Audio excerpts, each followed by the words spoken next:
tal amigos? ¿Cómo están ustedes? Espero que muy bien. Uno por Uno le da la bienvenida al ciclo especial de la Sed y el Agua Protagonistas. Un ciclo que realizamos entre Rara Avis y 4 Points by Sheraton y con gente muy importante, protagonistas bien interesantes que queremos compartir con todos ustedes. Tenemos también varias opciones, desayunando con invitados, almorzando, after office y también visitando en los estudios a los protagonistas, como es el caso de hoy. Estamos en UTE, vamos a hacer un balance de un año que fue muy interesante, que empezó con subas, que termina también con ajustes, pero hay muchas novedades interesantes para compartir con todos ustedes y tenemos también la suerte de que este horario es bien importante porque estamos en una época estival donde podemos darnos el gusto, el placer de compartir estos espacios que hemos realizado especialmente para todos ustedes.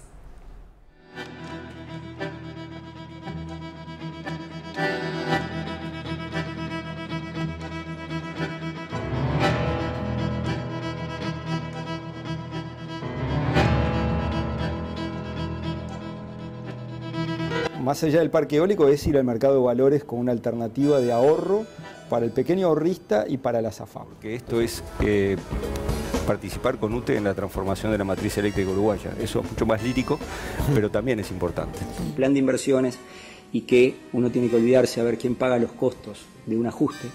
Ajuste que si uno lo hace por debajo de la inflación, ¿cuál va a ser la noticia? La inflación fue un 9 y ajustamos un 4. La noticia va a ser, ¿la energía subió un 4 o la energía bajó un 5? Y es parte de la curva de aprendizaje probar todas las alternativas. Todavía no sabemos cuál es la mejor. Y todavía me pasa que todos los días, o todas las semanas, para no ser tan exagerado, capaz que todos los días al principio, todas las semanas descubro una cosa nueva de la UTE y me da una alegría nueva la UTE, que es algo de lo que a uno le permite seguir trabajando en este trabajo que créanme es un trabajo muy intenso.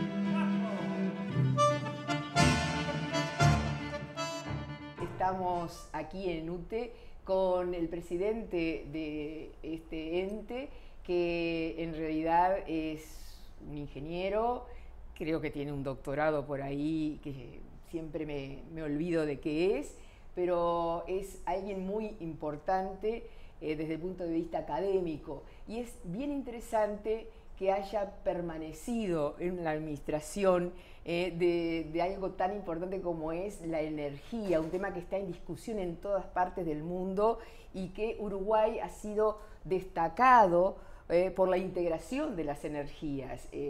Con el doctor Méndez decíamos hace poco en un evento con intendentes que yo de verdad no le creía que se iba a poder hacer esto, y esto se logró. A veces no nos damos cuenta porque las subas pueden más, que impactan más en nuestro bolsillo que los avances que estamos teniendo como país. Bienvenido, Gonzalo. Muchas gracias, muchas gracias. Es muy importante poder difundir qué estamos haciendo y por qué este tipo de programas le da a uno la oportunidad de hacerlo, ¿no? Evidentemente el cambio de la matriz ha sido muy importante, y arrancando ya de lleno a parte de lo que hoy íbamos a analizar, ese cambio de la matriz creo que la gente lo ve, porque va por las carreteras y ve los molinos, ve que hay energía, ve que es un tema que hasta todo el mundo está alineado en que se hizo en equipo, que se hizo con una amplia participación, con un apoyo parlamentario de los partidos políticos en su momento. Se hizo en clave de trabajo en equipo. Y quizá la parte más difícil de entender es la que tiene que ver si eso ha repercutido en una reducción de los costos o no. Si uno analiza lo que se hizo y cómo se planificó, era para reducir los costos. Y se hizo para reducir los costos, y la decisión de cuánta eólica, cuánta fotovoltaica, la biomasa, el respaldo térmico, la hidráulica, las interconexiones, que son en definitiva nuestra matriz eléctrica hoy, se hicieron en función de un objetivo económico, reducir el costo. Evidentemente garantizar el abastecimiento, cosa que hacía muchos años que no podíamos garantizar. Hoy garantizamos el abastecimiento, ahora después vamos a hablar con los temas de los costos, y evidentemente además es en un clave de energías renovables, ameno con el medio ambiente, eso casi que de rebote, porque bueno, efectivamente Uruguay es amigo del sol, del viento, del agua, tenemos unos recursos naturales. En el mundo se está volcando a tomar los recursos naturales y convertirlos en energía, porque primero hay abundante recursos naturales en ese sentido, y es la energía que están teniendo los países más allá del recurso fósil, que por supuesto va a seguir siendo explotado hasta que se extinga, pero no es una alternativa sustentable a futuro. Y cuando hablo de futuro quiere decir el próximo siglo. Hoy estamos haciendo lo que va a pasar con los países que se le termine el combustible dentro de 50 años. Hoy ya lo tenemos una matriz renovable y, como le decía, de mínimo costo. Y cuando hablamos del cambio de matriz y hablamos de los costos, fíjense que en estos años se han dado un montón de circunstancias a la vez. Fíjense, tuvimos la última gran sequía, fue en el año 2012. Tuvimos un sobrecosto energético de 450 millones de dólares. Podría haber sido 1.000 millones de dólares más. Esos 450 millones de dólares nos obligaron a endeudarnos. Bueno, la deuda asociada a eso que se contrajo en 2012 fue pagada toda en los años siguientes, en 2 o 3 años. En el mismo periodo ahorramos 300 millones de dólares en el Fondo de Estabilización que van a estar a disposición para próximas sequías. En el mismo periodo hicimos inversiones que históricamente nunca se habían hecho en el sector eléctrico, se pudieron hacer en el periodo pasado 1.700 millones de dólares, en este periodo tenemos como 1.400 millones de dólares, de los cuales ya llevamos 500 millones de dólares entre el año 15 y 16. En el mismo periodo que cambiamos la matriz, que además se cambió en clave de revolución porque se hizo muy rápido, pudimos mejorar el salario del trabajador de UTE. Eso era un debe en el periodo 2005-2009. La única empresa pública que no ajustó su salario fue la UTE. Eso también lo hicimos a caballo, digamos, de todo lo que venimos haciendo estos últimos años. Además lo hicimos sin aumentar el endeudamiento. El endeudamiento de UTE es bajo y se mantuvo bajo, más allá de pequeñas variaciones. Pero eso, ¿por qué lo hicimos? ¿Y por qué pudimos hacer todo eso? Además, en un momento, y eso es notorio, que en el año 15, 16 y 17, el Poder Ejecutivo explícitamente, está previsto incluso en la ley de presupuesto, le pidió a las empresas públicas que contribuyeran a disminuir el déficit fiscal, que contribuyeran a bajar un punto el déficit fiscal del gobierno central. Y en ese sentido también lo hemos hecho porque hemos mejorado la versión de resultado, hemos mejorado la productividad, hemos ajustado todo lo que se pudo ajustar, evidentemente con tensiones, porque esto siempre tiene tensiones, pero fíjese que todo eso, ¿cómo lo pudimos hacer? Lo pudimos hacer porque cambió la matriz, cambiaron los costos, bajamos 500 millones de dólares el costo de abastecimiento de la demanda. Pero además, el costo de la energía eléctrica, desde el año 2010 al fin del año 16, bajó un 16% respecto al IPC. Y si analizamos los últimos 3 años, que incluso fue los años que hemos mejorado el aporte a rentas generales en una política explícita, expresada por el señor ministro de Economía cuando hizo la última difusión del ajuste de tarifas, lo hicimos estos 3 años en el cual incluso el ajuste, año 15, 16 y 17, al final del día termina siendo también por debajo del IPC. Evidentemente bajamos la velocidad con que veníamos bajando porque tenemos esta mirada, digamos, que el Poder Ejecutivo, en el marco de sus competencias, le pide a las empresas públicas. Y todo eso nunca podría haber sido hecho si no hubiésemos cambiado la matriz eléctrica. Hoy no estamos diciendo que la energía es más cara respecto al IPC, estamos diciendo que es más barata, pero además hicimos todo lo que acabo de describir. Lo que no entiende muchos ciudadanos es por qué se aumentan las tarifas, si bien la de UTE quedó despegada del aumento de las otras empresas estatales,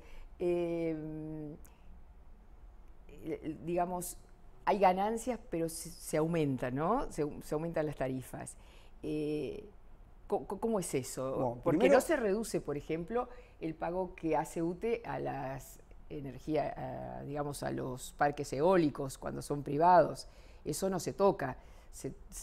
La gente siente, bueno, ¿y por qué me sacan a mí y no bajan la tarifa que le cobran que le pagan a en dólares a fulano de tal. Pero eso en Uruguay no es planteable. Nosotros, para lograr cambiar la matriz eléctrica, que lo tuvimos que hacer en clave de buscarle la vuelta, porque evidentemente nos hubiese encantado tener la plata para desde UTE hacer las inversiones y esos 2.000 millones de dólares que han puesto los privados para parques eólicos, que los hubiese puesto UTE con endeudamiento de UTE.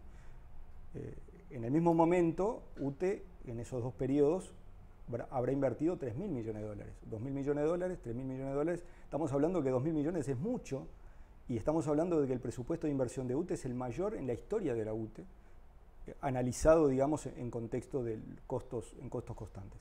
Por tanto, esos 2.000 millones de dólares había que buscarle la vuelta. Nunca hubiese pasado que hubiésemos transformado la matriz si no hubiésemos puesto sobre la mesa contratos que le dieran garantía de una pequeña ganancia, que es el 10%, a los inversores que hicieron las inversiones. Entonces, ¿qué otro mundo existe? Si a mí alguien me explica otro mundo, bueno, y el otro mundo es quizá el que encontramos con ir al mercado de valores con parques que desarrolló UTE, pero son versiones de lo mismo, de buscarle la vuelta, de fuera del espacio fiscal, lograr que las cosas pasen. O sea, pararse en la vereda enfrente y criticar es un bollo, pero la verdad es que si no hubiésemos hecho lo que se hizo, hoy lo que tendríamos que estar diciendo es a quién le estaríamos tratando de comprar energía, en la región está complicada, o estaríamos teniendo unos costos y estaríamos diciendo que la energía subió respecto al IPC. Y esto es absolutamente al revés. Y como yo bien le decía, el ajuste tiene que ver con un número que es el paramétrico que resulta de las variables normales. El dólar, o sea, la tasa de cambio que nos pega muy fuerte, tenemos una economía dolarizada porque los insumos son en dólares en el sector energético. El tema del índice medio de salarios, porque tenemos que ajustar los salarios ahora a un 8 y no sé cuánto %. Tenemos lo que son las compras en pesos, o sea, el IPC también nos impacta. Y tenemos lo que es el barril de petróleo. Si analizamos eso, más la variable regional, que la colocación de energía en la región es algo que está bastante volátil por la situación de nuestros vecinos, analizamos eso, nuestra variable de ajuste daba un número, pero como explícitamente lo expresó el propio ministro de Economía, había que fortalecer las cuentas nacionales. Y en ese sentido, y como decía, está en la ley de presupuesto, esto es sin nada oculto, los números de UTE son públicos, son conocidos, y con todo eso incluso estamos pudiendo ajustar por debajo del IPC. Redes inteligentes en el mundo se llama Smart Grid, es una red eléctrica gestionada en forma inteligente. Yo siempre digo que eso es UTE. UTE hace muchos años que tiene tarifas inteligentes, tenemos cosas que en el mundo vienen a decirnos que hay que hacer y nosotros hace 20 años que las hacemos.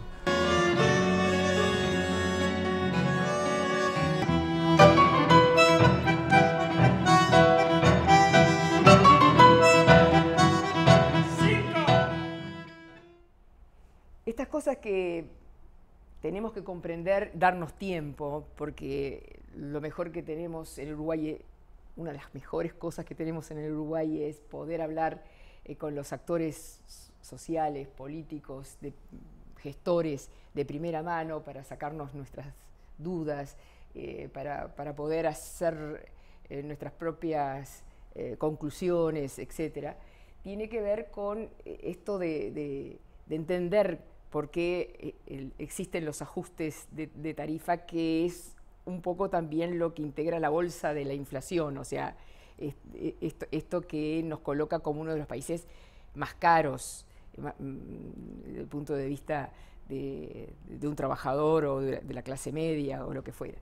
En ese sentido, ¿cuál es el balance de UTE Empresa y cómo piensa UTE, qué ha pensado en futuro inmediato, 2017 y tal vez un poco más allá, de cuáles serían las inversiones que impactarían favorablemente en la economía, no solo de la empresa, que es de todos, sino en la economía del país?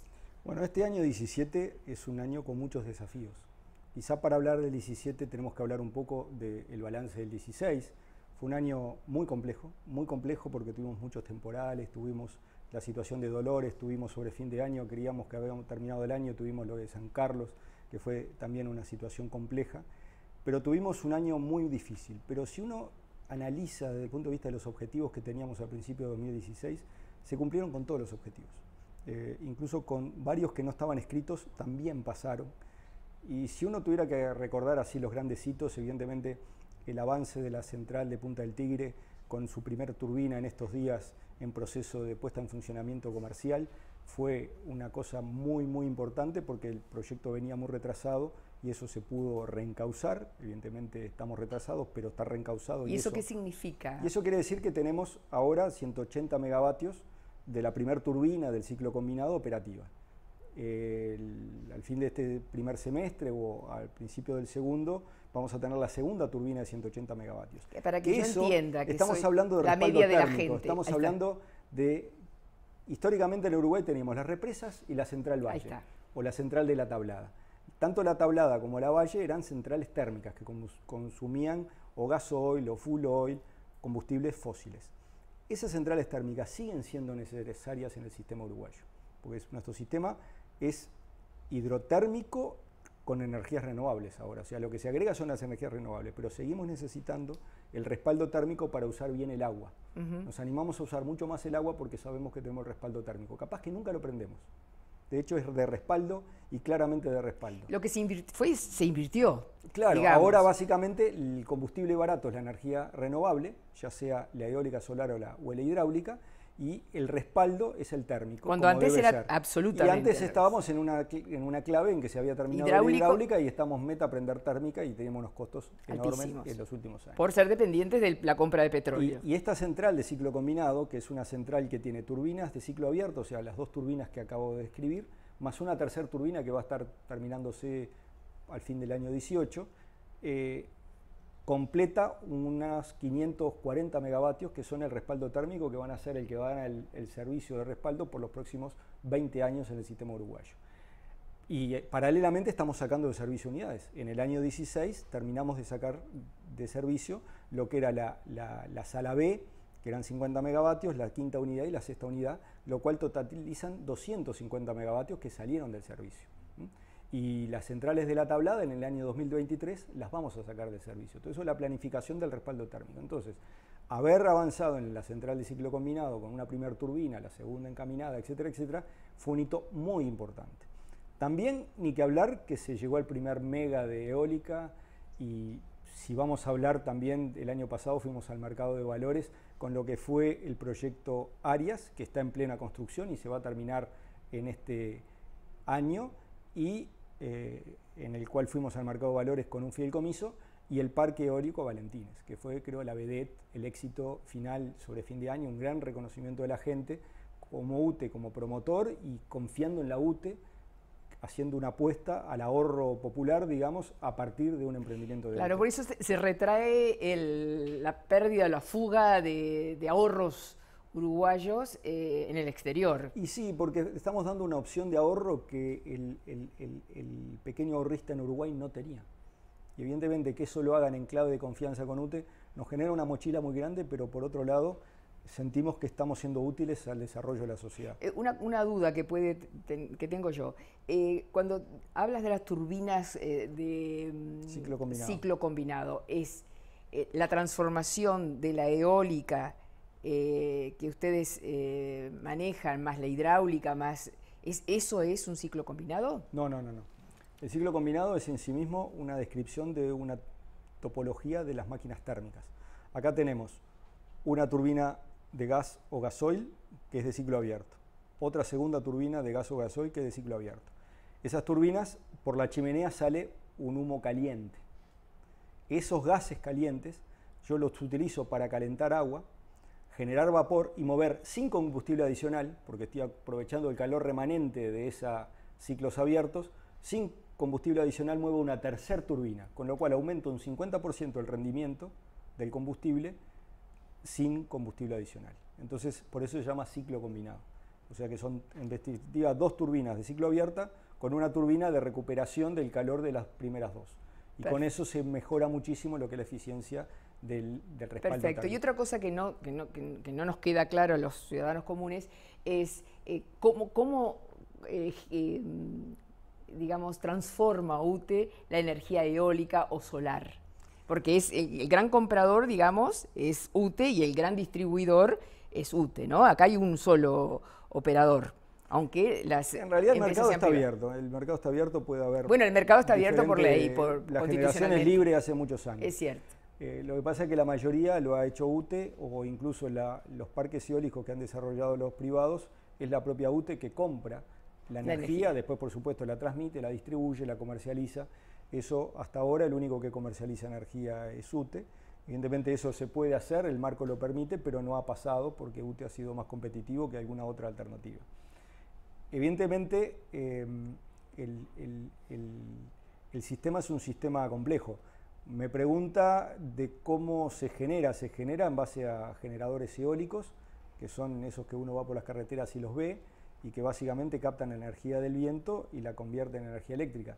Eso mismo hacen las represas, captan la energía del agua y la convierten en energía eléctrica. Todo al final es una turbina, o una turbina hidráulica, una turbina eólica, o una turbina de una máquina térmica, que en definitiva tiene un gas o un gasoil que genera un aire que hace mover una turbina, y eso mueve máquinas rotativas o mueve, digamos, máquinas rotativas que generan energía, y eso se conecta todo en el sistema, después se transmite y se distribuye, ¿no? Claro, una cosa que para ustedes es tan fácil, se conecta, se distribuye. Bueno, hay una planta, acá al lado de cada parque eólico hay una planta de UTE que es la que... Es una subestación. Que transforma eso y lo manda a la yo lo tuve que ver con mis propios ojos para entenderlo, qué sé yo. Por es suerte, complejo, bueno, pero estamos en esto. Bueno, para eso hace 104 años que tenemos la UTE para que lo haga, digamos. La gente en principio tiene que confiar que lo estamos haciendo. La gente confía, y lo de Valentines fue una confianza, pero nada más que por ser más cultos y ser más instruidos y tener más conocimientos, ¿no? Evidentemente lo que está cambiando mucho es, en el mundo, y Uruguay no es ajeno a ello, es el modelo clásico de generación centralizada, transmisión, distribución. Hoy está apareciendo lo que es el concepto de la generación distribuida. Hoy tenemos, y parece que no, pero tenemos 7 megavatios en potencia instalada fotovoltaica. El Uruguay tiene 4.500 megavatios instalados, sumando todo lo que hay. 7 es poco, pero no es despreciable. Y estamos hablando de que son como 350 instalaciones micro en las casas en que la gente genera energía eléctrica, se autoabastece e incluso cuando le sobra le vende a UTE. Eso también está pasando.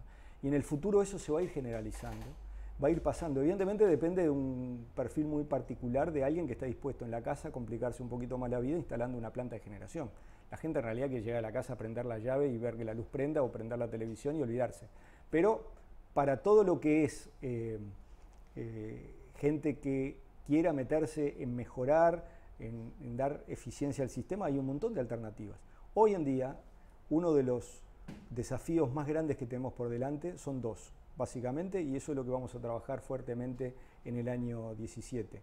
Hay un tema de inclusión, después podemos hablar, pero hay un tema de redes inteligentes. Un tema que es meter la inteligencia a la gestión de las redes. Redes inteligentes en el mundo se llama Smart Grid, es una red eléctrica gestionada en forma inteligente. Yo siempre digo que eso es UTE. UTE hace muchos años que tiene tarifas inteligentes, tenemos cosas que en el mundo vienen a decirnos que hay que hacer y nosotros hace 20 años que las hacemos. ¿Por qué? Porque le tuvimos que buscar la vuelta, un país que la energía era cara, siempre fue cara. Hoy estamos siendo competitivos porque hemos cambiado la matriz eléctrica, pero evidentemente la energía hay que cuidarla por siempre. Y todo lo que es la eficiencia energética, el tema de las redes inteligentes, es incorporar tecnología. Antes lo clásico de la gestión de la demanda, la tarifa doble horario, tenía que ver con optimizar las redes, o sea que los transformadores no tuviéramos que cambiarlos tan rápido porque crece la demanda, que las líneas, tenía que ver con optimizar el cobre instalado en las instalaciones eléctricas. Hoy tenemos otro desafío, que es agregar a la gestión de la demanda la optimización de la generación. Porque nosotros, por el cambio de la matriz eléctrica que tenemos una matriz que por diseño tiene energías renovables y que por diseño, en ciertas condiciones, tiene excedentes. Lo hemos calculado y está previsto que tenga excedentes. Nuestra matriz, a mí me da gracia cuando dicen, no, tenemos excedentes. Y por diseño hicimos una matriz que tiene excedentes. Un año seco hay pocos, un año medio hay algo, y un año húmedo va a haber el doble. Y lo vamos a tener que gestionar con modelos de negocios que tienen que ver con la gestión de la demanda. Esas son las redes inteligentes. Este año 2017 vamos a instalar del orden de 100.000 medidores inteligentes que van a permitir, digamos, tener mucha más comunicación, información y sinergia con nuestros clientes para poder ofrecer mejores productos, y evidentemente ese es el futuro, en eso estamos trabajando. Todo eso parece muy complejo, parece esotérico, se soluciona, es un tema técnico, es inversión y capacidad. la inversión le buscamos la vuelta y la capacidad la tenemos. Ahora, el tema de la inclusión social es un tema, usted dijo la palabra, antropológico, es un tema social, es un tema complejo.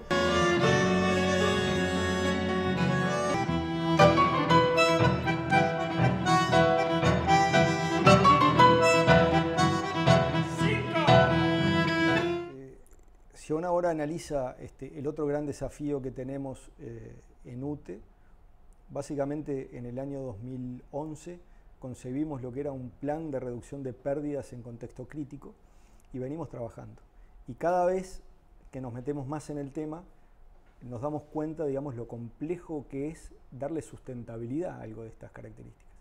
Porque los primeros esfuerzos quizás son los fáciles porque uno encuentra que regulariza familias que están en las mejores condiciones, pero a medida que uno va entrando en profundidad se va encontrando con situaciones que ya no son un tema si puede o no puede pagar la tarifa eléctrica, tiene que ver con la vivienda, tiene que ver con las condiciones, digamos, sociohabitacionales, es complejo. Y en ese sentido, si analizamos en el año 2016, llegamos a regularizar 3.300 y algunos servicios. Es un montón, eso requirió un esfuerzo muy importante, y si analizamos ahora el año 17 ya estamos planteando que el número sea 4.500. ¿Qué quiere decir regularizar? Eso quiere decir, hoy tenemos una situación de que tenemos familias que viven en situaciones precarias, que tienen un servicio precario, que están tomando energía eléctrica, porque evidentemente hoy sin energía eléctrica no se puede concebir la vida. O sea, colgándose. Exactamente, entonces que además eso tiene no solo el tema en sí mismo de ser la irregularidad, el tema de vidas humanas que eso lleva, es incendio de viviendas por las instalaciones que tienen, es todo realmente muy complejo. Y en ese sentido, UTE tiene que, de alguna forma, mejorar esa situación, aunque más no sea por un tema comercial, pero como además tenemos responsabilidad social y somos una empresa, servidores públicos, que tiene que prestar un servicio, que es el eléctrico, que ya es más que un servicio, es un derecho a la salud, un derecho a la enseñanza, un derecho a la energía. Hoy en día no hay nadie que pueda decir que no es así. En ese sentido tenemos que buscarle la vuelta. Sacar de la irregularidad a la regularidad a una familia no es fácil, mantenerla tampoco es fácil, y en ese sentido este año, por segunda vez, ya lo habíamos hecho con el ajuste de 2016, con el ajuste de 2017, logramos, digamos, generar un espacio por el cual no ajustamos las tarifas de destino social. Por ejemplo. Eso en sentido nos permite, digamos, en ese escalón que es pasar de la irregularidad a la regularidad. Hay escalones. Hay primer escalón el que está irregular, que no paga. Sí. Cuando pasa a la regularidad, primero viene una situación que gastaba muy mal la energía, en forma muy ineficiente, con electrodomésticos realmente a veces en situaciones incluso hasta peligrosas. Entonces, ¿cómo pasamos de un día para el otro a una persona que tenga un perfil de consumo razonable, que se adecúe, digamos, a tener que pagar una tarifa, etcétera, etcétera? Eso es un trabajo dificilísimo. Venimos cambiando la estrategia y finalmente hemos llegado a la conclusión de que si la vamos a hacer, la vamos a hacer bien. ¿Y cómo lo han hecho? ¿Cómo lo han encarado? Y lo estamos haciendo, digamos, eso es un trabajo de campo muy, muy arduo. Evidentemente, cuando tenemos la demanda de los vecinos organizados, para eso es muy importante, eso nos ayuda muchísimo, tener una comisión de vecinos, alguien que en definitiva gestione el acercamiento. El acercamiento, pero además después necesidad. El seguimiento, porque después que regularizamos, nosotros les decimos, bueno, si ustedes mantienen un nivel de pago que nosotros le vamos a poner cariño, le vamos a buscar la vuelta, le vamos a buscar la tarifa más adecuada, los vamos a ayudar con una auditoría energética, incluso ahora estamos haciendo un piloto en el cual vamos a probar de entregarle, paga una parte u otra parte subvencionada, heladeras eficientes y calefones eficientes, incluso en algunos casos a través de una cooperativa gestionada a través del MIDES, le estamos ayudando a regularizar la instalación eléctrica interior, que no es responsabilidad de UTE, pero después por la instalación que tiene hay fugas con el servicio regularizado en el cual consumen mucho, pero no es que lo consumen, se está yendo por la tierra, se está yendo, digamos, en pérdidas porque las instalaciones son absolutamente precarias. Entonces, todo eso requiere una mirada en el cual, por ejemplo, cada 200, 300 familias nosotros tenemos un asistente social y tenemos un gestor comercial que va cada 1 o 2 semanas al barrio a estar ahí presente, a atender consultas, a tratar de decirle, che, mirá, venís bien, venís mal. Hay vecinas que están esperando, vecinos que están esperando que venga el funcionario de UTE para que le diga cómo viene en el mes, a ver si viene bien, que si ha gastado demasiado. Si ha gastado demasiado, porque tenemos temas, evidentemente hay de todo, pero hay gente que tiene además la dificultad de ni siquiera entender mucho lo que es el medidor. Es bien complejo. ¿Y cuánto tiempo le da UTE, por ejemplo, a alguien que se atrasa y está en esa situación? ¿Qué hacemos? Que tiene voluntad de pago, pero... Y nosotros le buscamos, no hay una estrategia, hay 1000 estrategias, porque no hay dos casos iguales. Ajá. Y ahí es donde es el tema de tener un conjunto de funcionarios que entiendan que la gestión de una cosa compleja requiere estrategias. Es como antropológico, como una cuestión es una transformación. sociológico. Y créanme que es de las cosas más difíciles que yo he visualizado que tenemos acá en la UTE. Hemos cambiado la matriz, gestionamos una red de transmisión muy compleja, tenemos toda la tecnología vida y por haber, y la que no hay la inventamos, tenemos una red de distribución, hemos desarrollado la herramienta de gestión de distribución, estamos metidos en las redes inteligentes, le estamos metiendo todo lo que hay en el mundo en UTE se puede aplicar y se está aplicando. Todo eso parece muy complejo, parece esotérico, se soluciona, es un tema técnico, es inversión y capacidad. La inversión le buscamos la vuelta y la capacidad la tenemos. Ahora, el tema de la inclusión social es un tema, usted dijo la palabra, antropológico, es un tema social, es un tema complejo y es un tema en el cual, como yo decía, UTE presta el servicio que hoy es vida, como es la educación o como es la salud, pero lo presta en el territorio. OCE es un socio en ese sentido y trabajamos muy bien con OCE, pero OCE no tiene un problema que alguien se le electrocute o tiene asociado con los costos de inversión importantes que tiene un sistema eléctrico. Entonces, evidentemente, tiene otras formas de gestionar. En OCE, eventualmente uno pone una canilla en el barrio y más o menos solucionó. Eso no lo podemos hacer en el sector eléctrico. Entonces, somos el único que presta un servicio en un territorio complejo en el cual tenemos que tener presencia en el lugar. Y eso requiere estrategias específicas. Y ahí, así como en electrificación rural, que también es un tema hoy de inclusión por los lugares a donde los que llegamos, en el tema de la inclusión, trabajamos con el MIDES, trabajamos con la Dirección Nacional de la Energía, trabajamos en la canasta energética, trabajamos cuanto socio tengamos por ahí, PI, juntos, todos ellos nos ayudan a hacer nuestra tarea y nosotros lo ayudamos a hacer la tarea de regularización y resentamiento, etc. En definitiva, es un gran trabajo en equipo. Ese gran trabajo en equipo, se están planteando para este año 2017 4.500 nuevas. O sea que estamos hablando de una población traducido en personas. Y el tema es que y multipliquemos eso por como 40.000 personas, digamos, sí. Para decir algo. Sí, estamos hablando, estamos hablando de un promedio de 5 integrantes por familia, son hogares carenciados, recordemos que no es la media del Uruguay. Pero fíjese que gran parte de los gurises que están haciendo hoy en el Uruguay están haciendo en barrios pobres. Si nosotros no visualizamos que ahí es donde tenemos que poner el cariño para cambiar esta realidad en el Uruguay, no estamos entendiendo qué es el Uruguay.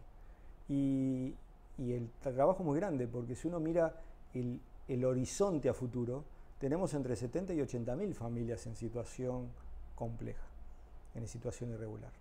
Así que el trabajo es muy grande, y si hacemos la regla de 3 vamos a demorar muchos años. Por eso este año estamos viendo si presentamos un proyecto de inversión, porque además esto tiene un retorno económico. Entre la situación de que alguien está tomando energía en forma irregular y yo paso a la regularidad, tengo que hacer inversiones, pero tengo un retorno. ¿Tá?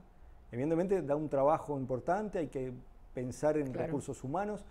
Yo tengo una limitante muy grande en la UTE, no puedo ingresar personal, tanto es así que no solo no pueden ingresar, sino que se está reduciendo la plantilla.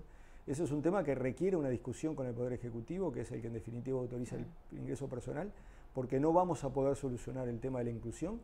Para eso estamos viendo de presentar un proyecto país, a ver, digamos, si le encontramos la vuelta, porque requiere, digamos, una mirada de muchos actores en forma interdisciplinaria. Integral e integradora, ¿no? Integradora, efectivamente. inteligentes o la generación de energías renovables no convencionales, hoy llamadas no convencionales, a futuro van a ser las convencionales, igual que solar. Eso para nosotros es muy sencillo, porque es una decisión que se toma en un solo directorio, mirando la conveniencia del sistema. Eso es una oportunidad que tenemos, que la hemos aprovechado, si no nunca se hubiese cambiado la matriz en 3 años.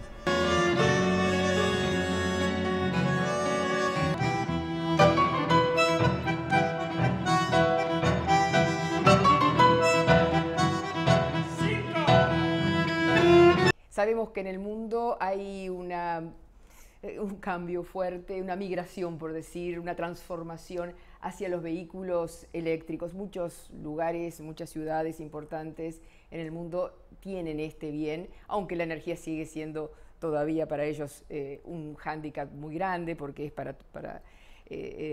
hay muchos habitantes en el mundo. El otro día, hablando con el segundo de la FAO, me decía, en cuanto a alimentación, se producen la misma cantidad de muertes por inanición o por pobreza que por obesidad. O sea, una cantidad de conceptos que uno no está analizando. Sin embargo, el Brasil, por ejemplo, este Brasil que está tan caótico ahora, en la época de Lula sacó 30 millones de brasileños de la pobreza, pero la pobreza no era salir a adquirir bienes, sino la pobreza en ese caso y en ese momento en Brasil era desayunar, almorzar y cenar.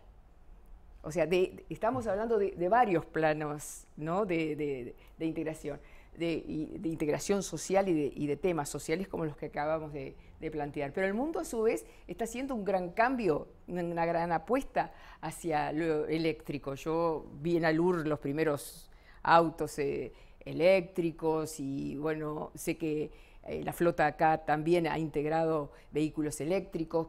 ¿Cuán lejos estamos de eso? Y yo le preguntaba el otro día a los intendentes del área metropolitana, Orsi y Martínez juntos, ¿cuándo tendremos un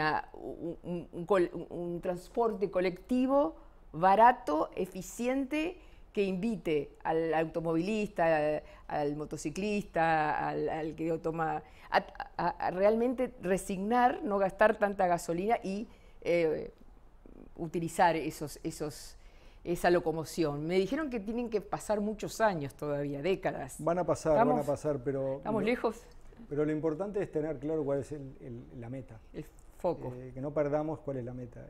En planificación y en logística y en infraestructura, uno tiene que saber que tiene que ir para allá y que no tiene que ir para allá. Entonces, en la medida que más o menos se mueva para allá, no exactamente, si uno dice, no, yo quiero ir acá al punto, ahí es donde se equivoca. Porque el punto siempre es difuso. Pero sí... Porque el punto siempre se mueve. Siempre se mueve. Entonces, uno tiene que más o menos saber por dónde va. Y lo que está pasando en el mundo es que todo el sistema energético va migrando al sector eléctrico. Porque justamente el sector eléctrico tiene la capacidad de captar las energías renovables abundantes en los países. Es un tema de autosuficiencia energética de los países. Nadie quiere depender de la importación de combustible fósil. Nadie quiere depender de cosas que dependan, definitiva, valga la redundancia, de otros. Y que provocan tantas guerras. Hoy en día, digamos, la autosuficiencia es un tema geopolítico y las energías renovables están presentes en todos los países. Entonces, ¿qué pasa? Las energías renovables son variables. Para el sector eléctrico, captar algo variable es un poco más de ruido porque la demanda ya es variable. Entonces ya tiene la infraestructura, ya tiene el know-how, ya tiene el conocimiento, entonces es muy natural. En Uruguay lo logramos y lo estamos haciendo porque sabemos, lo conocemos y hace mucho que lidiamos con ese tema y hoy lo incorporamos en forma natural. Más allá de otro beneficio que tenemos, o beneficio no, oportunidad, que al tener una empresa verticalmente integrada, generación, transmisión, distribución y comercialización, incorporar tecnologías complejas como pueden ser las redes inteligentes o la generación de energías renovables no convencionales, hoy llamadas no convencionales, a futuro van a ser las convencionales, igual que solar. Eso para nosotros es muy sencillo, porque es una decisión que se toma en un solo directorio, mirando la conveniencia del sistema. Eso es una oportunidad que tenemos, que la hemos aprovechado, si no nunca se hubiese cambiado la matriz en 3 años. Era porque nos alineamos, le dimos al brazo ejecutor, que fue la UTE, y pasó. Y tiene que recordar, los ciudadanos tienen que recordar que esta fue una decisión aprobada por todo el sector, todos los políticos, un apoyo importante, pero había que llevarla a la práctica. Pero llevarla a la práctica, que las cosas son difíciles porque todos opinan en Uruguay. Pero al tener una empresa verticalmente integrada que lo pudo hacer, evidentemente con una colaboración de un montón de actores, es una oportunidad. Pero cuando uno ve que efectivamente el mundo es eléctrico, uno dice, ¿cuál es la siguiente transformación en el mundo y en Uruguay asociado con el tema energético? Es la migración al transporte eléctrico. No hay ninguna duda. Desde todo punto de vista. Primero, desde el punto de vista del costo de la energía, no tenga ninguna duda, es la mejor alternativa desde el punto de vista operativo. O sea, el costo operativo de mover el transporte con energía eléctrica o con la alternativa fósil anda entre 6 y 8 veces más barata. O sea que el costo operativo es mucho mejor. No le mueve la aguja al sector eléctrico incorporar más generación para satisfacer todo el transporte del Uruguay. No le mueve la aguja. Todo el transporte. Se puede. Podemos pasar todos los autos del Uruguay hoy a transporte eléctrico y es un 20% más de demanda. Nada, se hace en un ratito, se toma la decisión y se hace. El tema es que hay que tener la infraestructura, pero en realidad el auto es lo último. Lo primero tiene que ser lo que usted hacía referencia, el tema de un transporte colectivo, eficiente, troncal, que racionalice el espacio. Es un gran debe que tenemos. Un grande. Pero es un debe enorme y hay un espacio enorme para hacer cosas. Estamos haciendo algunas cosas importantes. El tema de los taxis, que en el año pasado, bueno, en el anterior íbamos en los primeros 4 taxis, el año pasado se incorporaron 8 más. Venimos trabajando, UTE evidentemente está haciendo una apuesta, le pone $10.000 a cada chapa de taxi. La Intendencia también está haciendo una apuesta, le baja significativamente el costo de las chapas. ¿Cuánto sale para saber cada unidad? Y las unidades desde el punto de vista del costo andan como por $50.000 a $60.000. Son más caros que una alternativa, son entre 2 y 3 veces más caras. Pero el costo operativo es entre 6 y 8 veces más barato. El costo de lo que es el mantenimiento o la ida a taller es mucho más barato porque no hay cosas más allá de las ruedas y la parte de los frenos, cosas móviles.